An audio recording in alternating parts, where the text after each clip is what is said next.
بسم اللہ الرحمن الرحیم۔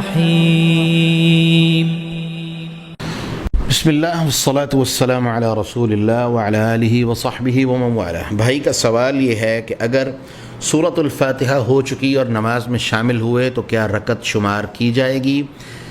اور ان کا ایک دوسرا سوال ہے کہ نماز میں سری اور جہری نمازوں میں سورۃ الفاتحہ پڑھنے کا کیا حکم ہے؟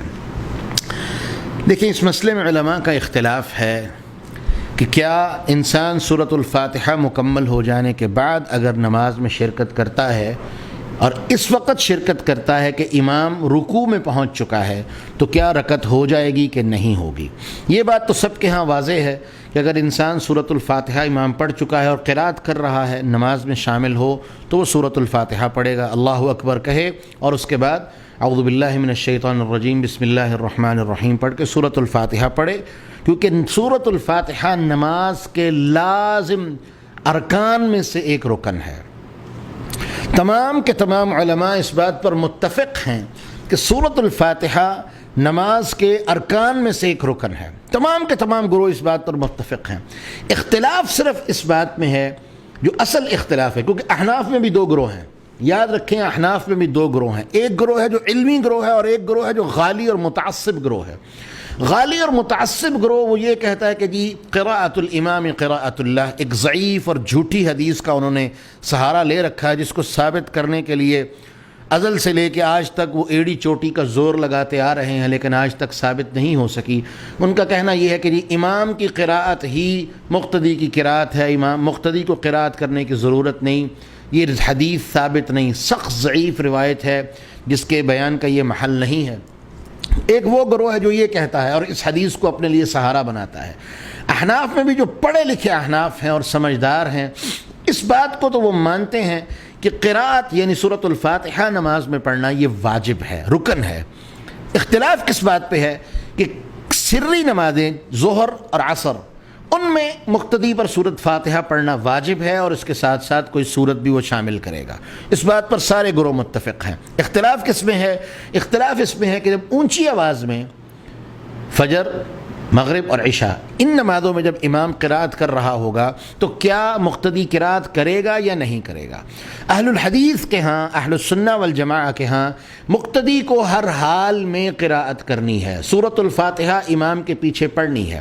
کیوں؟ اللہ کے رسول صلی اللہ علیہ وسلم کی حدیث عبادہ بن صامت کی روایت کہ لا صلاۃ لمن لم یقرأ بفاتحۃ الامام، لا صلاۃ لمن لم یقرأ بفاتحۃ الکتاب، جس بندے نے سورۃ الفاتحہ نہیں پڑھی اس کی کوئی نماز نہیں۔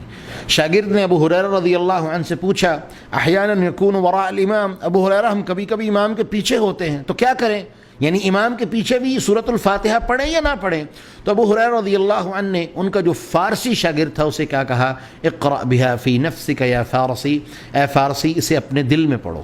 یعنی کیا مطلب؟ چاہے آپ امام کے پیچھے ہیں یا اکیلے ہیں، ہر حال میں آپ کو سورۃ الفاتحہ پڑھنی ہی پڑھنی ہے، چاہے آپ سری نماز میں ہیں جہری نماز میں ہیں، ہر حال میں فاتحہ کی قرات اہل الحدیث کے ہاں، اہل السنہ والجماعہ کے ہاں لازم ہے۔